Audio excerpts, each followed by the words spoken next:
Igama lami uPeter okwamtshali, ngiyanamukela kwi-Sinamuva Tutoring YouTube channel. Dala ningilindile sengifikile-ke namavidiyo wesiZulu, Physical Science and Mathematics. Cela nenze sure ukuthi niyasubscribe, niyalakha, niyashare, nitshele nabangani benu ukuthi benze kanjalo. Yiyo-ke indlela enizongibonga ngayo ukuthi after isikhathi eside kangaka ningilindile ngigcine sengifikile. So ngizonenisiwe ku-Energy and Power njengamanje. Siqale sikhulume nge-work. Masikhuluma nge-work uyazi umsebenzi. So makhulume ngomsebenzi uyacabanga ukuthi umuntu uyavuka maybe ekseni ebuye ekhathele usuke ethi uye emsebenzini, but eqinisweni ukusebenza ukuthatha into from la to la. Njengokuthi mhlawumbe usebenze e-office, uthatha amaphepha, uwa-photocopy noma uprint and then uhambise kwiboss yakhe and then kanjalo kanjalo. Uma usuyibhekisisa eduze lento ye-work uyabona ukuthi ukwenza i-work kumele kube ne-force oyi-applyayo because awukwazi ukuthatha amaphepha from one point to another noma whatever uyithathayo unga-exertanga i-force noma kungekho i-force ekuthile lapho. So i-work kuba ne-force involved ukuze kwenzeke i-work, and then kuba nani ne-change in position.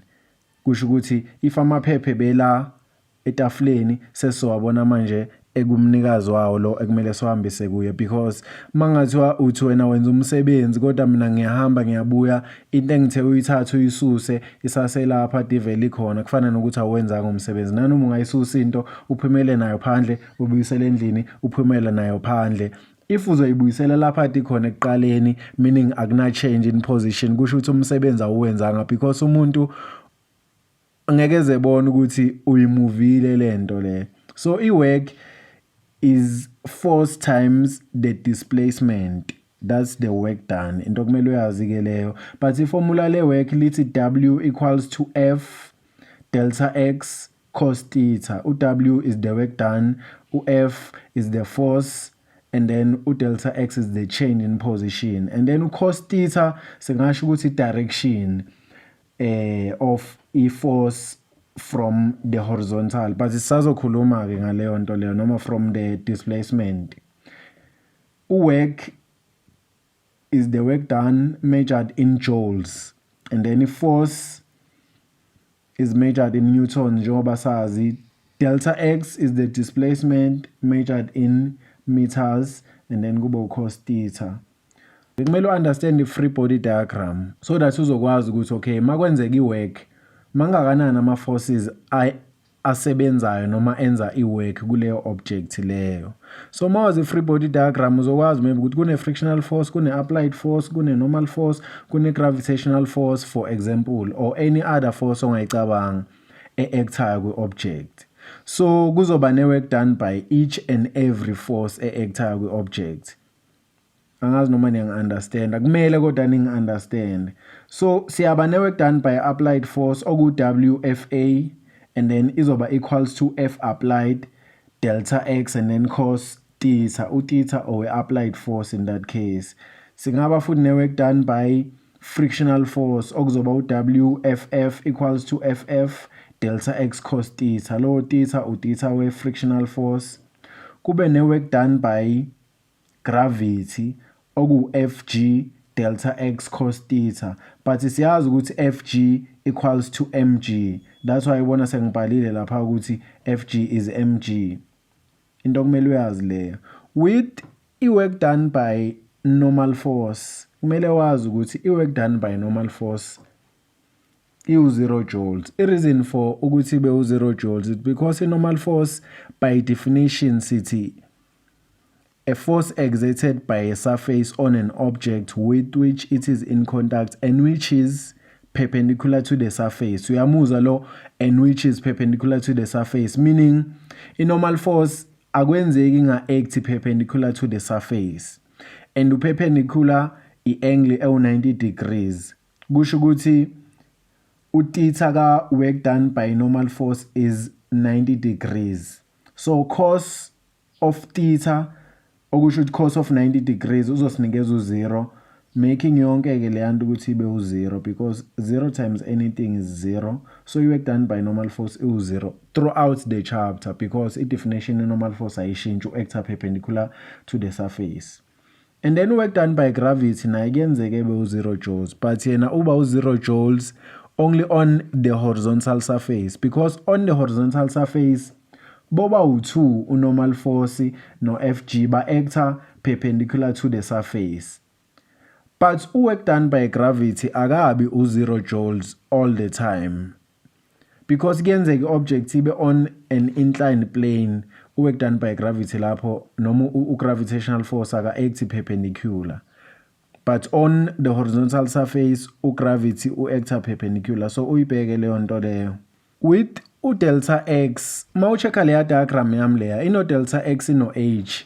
U-h is the height from the earth's surface to whatever ke height lapha phezulu njengoba ubona kwi-triangle yami, and then u-delta x ileya inclined plane. Singaba ne-work done by applied force, work done by frictional force, work done by normal force, which is 0, and work done by gravitational force, maybe if yiwo ama-forces awu-4 lawa acta kwi-object. Mawu-add work done by force number 1, work done by force number 2, work done by force number 3, if awu-3 ama-forces, kusho ukuthi siyakwazi ukuthola i-work done by wonke lawa ama-forces. Siyibiza nge-work net. U-work net because uyakhumbula ukuthi F1 plus F2 plus F3, if sinama-forces awu-3 sithola u-F net because sithatha i-sum of ama-forces a-actayo. So naku-work net masithatha i-sum of ama-work done on an object sithola u-work net. U-work net futhi siyakwazi ukumbhala as work net equal to F net delta x cos theta. Value work net is the work done by F net, because kusuke kuyi-work done by force 1 plus force 2 plus force 3 plus force 4 if ewu-4. And then akuyona inkinga ukuthola u-F u-delta x, inkinga u-theta njengoba ithi cos of theta. Iformula lithi work is F delta x cos theta. Inkinga ukuthola u-theta. U-theta kuyadependa. If sikhuluma ngo-theta ka-applied force, mhlambe ngahluka kuno-theta ka-gravitational force, kuno-theta ka-frictional force. Kuyadependa ukuthi scenario yiphi, but sizosebenzisa leya cast diagram. Niyayikhumbula i-cast diagram from i-trigonometry. Ino 0 degrees 90, 180, 270. I-object yethu izohlezi phakathi nendawo kwi-center lapha of i-cast diagram, and then i-object yethu i-direction of motion izohlezi iya to the right according to i-diagram yethu. That's how sizo-identify u-theta wethu all the time. Uthatha i-object yakho ibeka kwi-diagram, i-direction of motion izobe ikanjeya exactly. Ukuthi i-object iya to the right asinendawo, masisi kwi-cast diagram izobe ihamba the way uyibona ngakhona kwi-cast diagram yethu. If i-object here to the right, still kwi-cast diagram izoba njengoba uyibona kwi-cast diagram yethu. If i-object iya up the incline, still kwi-cast diagram yethu izoba kwi-center, i-direction of motion ithi to the right.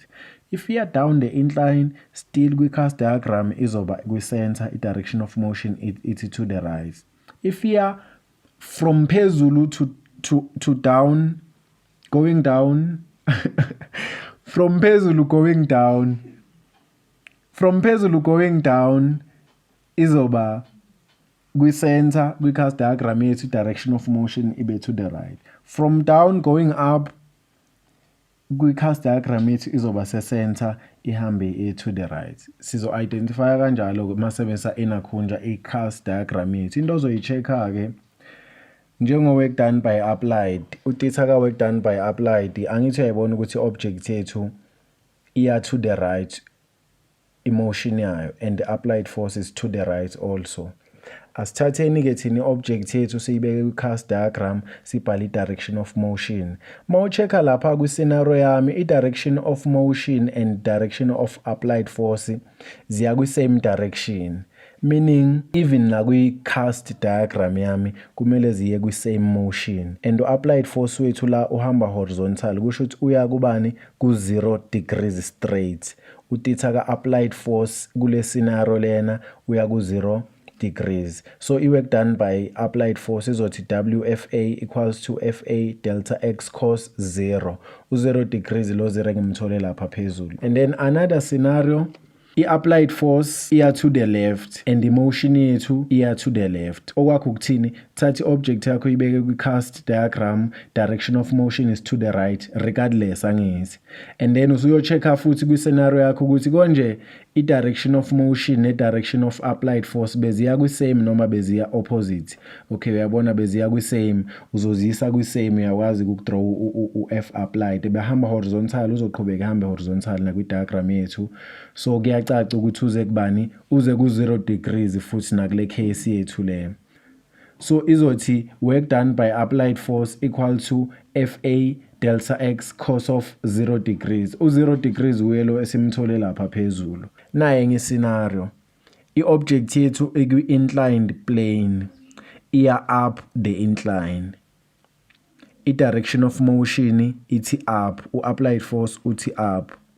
Sesithatha i-diagram yethu siyibeka kwi-cast diagram. I-object yethu siyibeka kwi-cast diagram. Kwi-cast diagram, i-direction of motion izohlezi ithi to the right. Usuyo-check-a kwi-diagram yakho ukuthi konje wena uthe i-direction of applied force and i-direction of motion ziya kwi-same direction yini. If ziya kwi-same direction, yenza ku-applied force wakho eye kwi-same direction as motion kwi-cast diagram yakho. Ebehamba horizontal, angithi yabo, parallel to the surface, meaning uyakubani nakwi-diagram yethu uya ku-0 degrees futhi nanoma ngabe bikwi-inclined plane. So work done by applied force uzothini? FA delta x cos of 0 degrees. U-0 yena lo ade iya kuye vele lapha phezulu kwi-diagram yethu. Ube very careful. Asinandaba masifaka kwi-cast diagram ukuthi iya up the incline noma iya down noma iya to the left noma iya to the right. Kwi-cast diagram yethu izohlezi iya to the right, izohlezi se-center.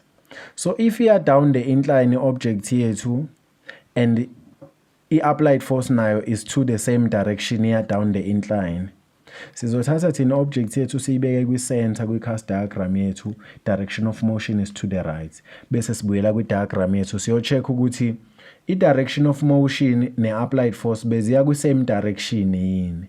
Sithola ukuthi yes, sesokwenza ini u-applied force eye kwi-same direction nale direction of motion kwi-cast diagram yethu. And uyambona ukuthi u-applied force wethu ebe horizontal, ebengekho at an angle, meaning uyakubani ku-0 kwi-cast diagram yethu. So work done by applied uzo WFA equal to FA delta x cos of bani 0. U-0 yena lo esimthole lapha phezulu. Now uyayibona i-diagram yethu ukuthi u-F applied u-at an angle manje, le object iya to the right horizontal angithi. Asithathe ne-object yethu siyibeke kwi-cast diagram yethu, i-motion izohlezi iya to the right kwi-cast diagram.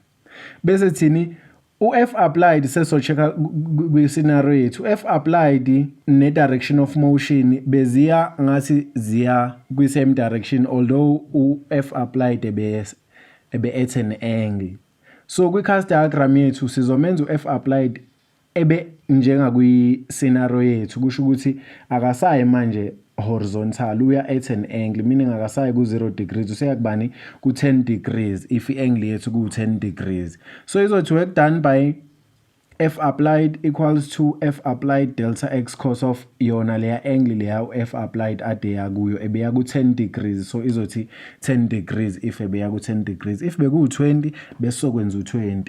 Okay, asithatheni i-diagram le elandelayo. Basinikeze u-F applied at an angle of 20 degrees or any other angle, but siyabona ukuthi i-motion yethu ithi to the left manje. At an angle, ihamba horizontal but bayiphula at an angle to the left. Sesiya kwi-cast diagram yethu izohlezi ikwi-center object yethu, direction of motion izohlezi ithi to the right kwi-cast diagram yethu. And then sesithini, so checka kwi-scenario yethu ukuthi u-F applied ne-direction of motion beziya kwi-same direction yini. Yes, beziya kwi-same direction, never mind ukuthi u-F applied bese at an angle, but uyabona ngathi baya kwi-side laka left bowu-2 kwi-scenario yethu. But now sesikwi-cast diagram, so kwenza bebe kwi-same direction nakhona because bebeya kwi-same direction kwi-diagram yethu. So kwi-cast diagram izothini-ke iya ku-20 degrees. Faka 20 degrees zoba work done by applied equals to FA delta x cos of 20. Loya 20 engimthole lapha phezulu. So ngicabanga ukuthi seniyabona manje ukuthi akusho lutho ukuthi i-object iyakwa left noma iyakwa right noma iya up the incline noma iya down the incline. Kwi-cast diagram yethu izohlezi ise-center, i-direction of motion izohlezi ithi to the right. So naye nge-scenario ka-applied force basinikeze i-object iyasuka phansi iya phezulu emoyeni, direction of motion ithini siyaphezulu. Kodwa mangithatha le object ngiyifaka kwi-cast diagram yami, direction of motion izothi to the right always. Bese ngiyabuyela kwi-scenario yami ngiyabona ukuthi okay, u-F applied wami ne-direction of motion beziya kwi-same direction. Sengiyabuya-ke ngenza u-applied wami. Angithi uyabona ukuthi ebe-parallel to, ebengekho at an angle u-F applied wami, bekuyinto e-vertical. So la uzoba into e-horizontal e-straight eya ku-0 degrees. So work done by applied force uzothi work done by applied force equal to Fa delta x cos of u-0. U-0 lo yasimthole lapha phezulu. Nanoma ngabe i-object yami isuka phezulu emoyeni ya down, uzothi wena kwi-cast diagram uyibeke center, i-direction of motion izothi to the right. Usuyabuyela kwi-diagram yakho uyo-check ukuthi i-direction of motion no-F applied bebeya kwi-same direction or bebe-oppose. Okay, bebeya kwi-same direction. Si-happy siyoyenza ibe kwi-same direction nalapha kuphi kwi-cast diagram yethu, and then siyabona ukuthi beya ku-0 degrees because F applied bekuyinto straight. Izothi F applied equal to Fa delta x cos of 0 degrees. U-0 lo esimthole lapha phezulu. Ngiqedile nge-work done by applied force. I hope niyi-understanda, ningakwazi ukuthi niyi-practice. Sengiza ku-work done by frictional force, utitha wakhona. Because into eyinkinga utitha, hayi ukuthi anikwazi ukuthatha u-F nimfake no delta x. Inkinga yini ukuthi utitha anikwazi ukuthola utitha alright. So sikhuluma ngotitha manje ka-work done by frictional force. Remember, by definition frictional force i-oppose emotion. Akwenzeki i-frictional force ziye kwi-same direction ne-motion, ihlezi oppose emotion i-frictional force, not i-applied force. Frictional force i-oppose emotion, ayi-oppose i-applied force. So sesithatha i-object eya to the right, siyayibona i-direction of motion, u-F applied nayo uya to the right. Siyayithatha le object siyibeka kuphi kwi-cast diagram yethu, direction of motion ithini to the right angithi. So mas oppose lo direction of motion kwi-cast diagram yethu siya kuphi, siya to the left, meaning siya kubani ku 180. So utitha ka work done by frictional force uzothini 180. So work done by FF equals to FF delta x cos of 180. Sithatha i-diagram, i-object i-applied force bayiphula to the left i-object yethu, and i-direction of motion ithini to the left. Siyayithatha siyibeka kwi-cast diagram yethu. Masibeka kwi-cast diagram siyabona ukuthi okay, i-direction of motion to the right always kwi-cast diagram. Asiyi-oppose ke leyo direction of motion ethi to the right, kusho ukuthi siya to the left thina. Masi to the left siyakubani titha o 180, meaning utitha ka work done by frictional force kuyo futhi le case uzoba ubani 180. So izo WFF equal to FF delta x cos 180. Nayi object yethu iya up the incline, i-direction of motion, u-applied force naye uthi up the incline. Siyayithatha i-object yethu siyibeka kwi-cast diagram yethu, i-direction of motion izohlezi ithi to the right. Frictional force by definition oppose motion, asiyi-oppose ke le motion yethu ethi to the right. So kusho ukuthi izoya to the left. U-frictional force uyakubani uya ku 180 degrees, meaning utitha ka work done by frictional force uzothini 180 degrees. So soba no work done by FF equals delta x cos 180. Nanoma bi object yethu bayiphula at an angle, applied force at an angle, akusho nix lokho. So ithatha i-object yethu siyibeke kwi-cast diagram, and then isithini, direction of motion is to the right, and then frictional force opposes the motion, kusho ukuthi siyakutitha obani o 180. So izothi WFF equals to FF delta x cos of bani of 180. Ungacabangi ukuthi utitha ka frictional force uzohlezi u 180, kuyenzeka engabe 180. So fika ke kuleyo case leyo. Okay, kuyenzeka-ke frictional force ne-applied force ziye kwi-same direction. For example, if maybe uphusha i-trolley on an inclined plane, endaweni eyehlelayo maybe asithi uyehla ne-trolley, obviously ngeke uzoyiphusha i-trolley, uzozama ukuyiphula towards wena so that ingezukwehla fast ikushiye. So uyayibona ukuthi leyo scenario i-trolley iya phansi down the incline, wena you are pulling i-trolley towards wena, meaning u-oppose motion nge-applied force. So in that case uyabona ukuthi sesinama forces awu-2 a-oppose motion, i-frictional force ne-applied force. I-direction of motion ithi down the incline, direction of applied force ithi up, direction of frictional force ithi up. Sithatha i-diagram yethu siyibeka kwi-cast diagram, noma i-object yethu siyibeka kwi-cast diagram. Direction of motion is to the right, always kwi-cast diagram. Bese sithini? Frictional force opposes the motion, kusho ukuthi iya ku-180. Even the applied force is opposing the motion kule scenario yethu. Kusho ukuthi nayo iya ku-theta o-180 njenge-frictional force. So i-work done by applied force izothi Fa delta x cos 180. Work done by frictional force izothini? Ff delta x cos 180. U-180 lo yasimthole lapha phezulu. Zowu-2 zizoba no-180. Njengoba bengishilo, u-theta for i-frictional force is not always 180, but in most cases uba 180.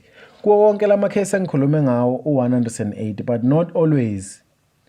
For i-objects abayilifta upwards, njenge-hot air balloon, and then umoya is hitting lento lena at an angle, unokubona into uma imuva maybe kunama sideways movements kanje, kusho ukuthi umoya uyishaya at an angle and then yona kodwa iyaqhubeka iyaphezulu. So i-example iyo le ye-hot air balloon engiyibekile.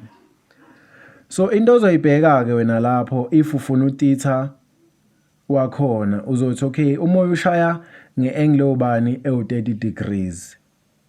Bese uthi 180, lo 180 ade silokhu simthola masenza work done by frictional force, uzothi 180 minus lo 30 degrees, uzothola 150.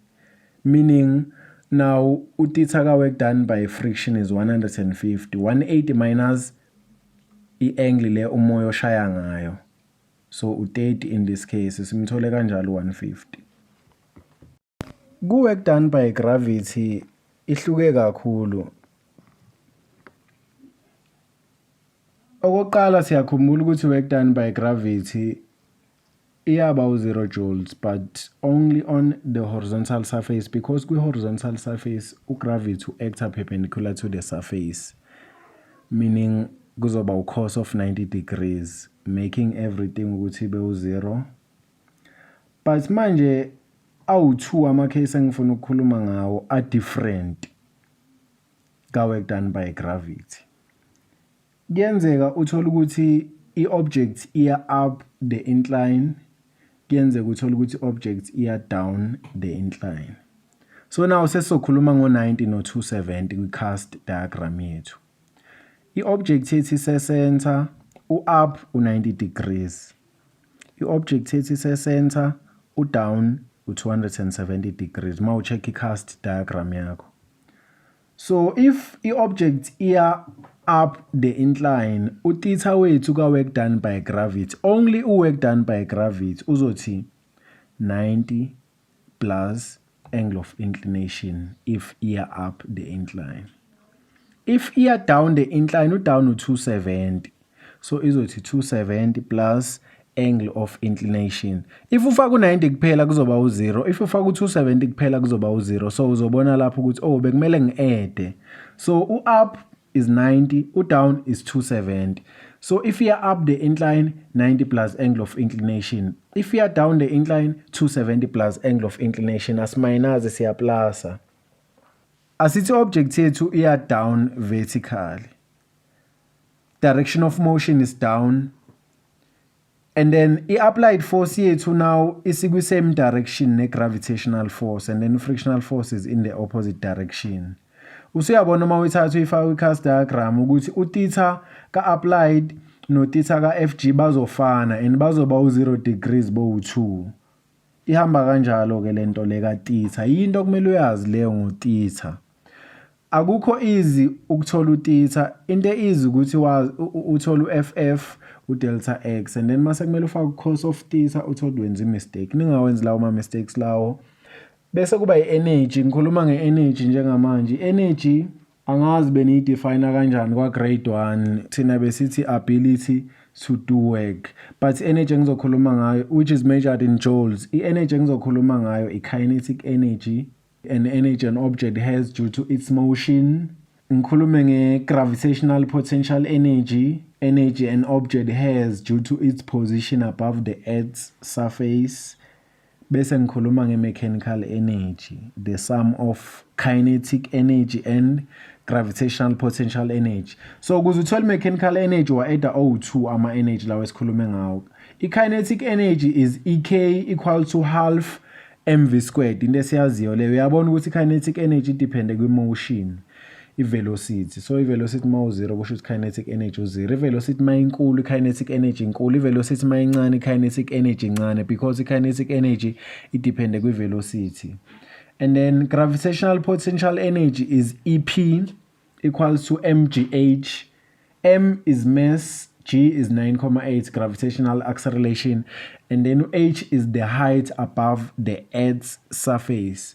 Ube very careful ngo H. H is the height above the Earth's surface, the horizontal Earth's surface. Hayi noma ikuphi. Kuyenza bekuthathele i-object esuka from a certain point above the Earth's surface iya to a certain point not on the Earth's surface, still above the Earth's surface. Uthola ukuthi wena usuthi i-height number 2 is 0 kanti akuyena u-0 because ayikakafiki on the Earth's surface, the horizontal Earth's surface. So nibe extra careful lapho manenza ama-calculations.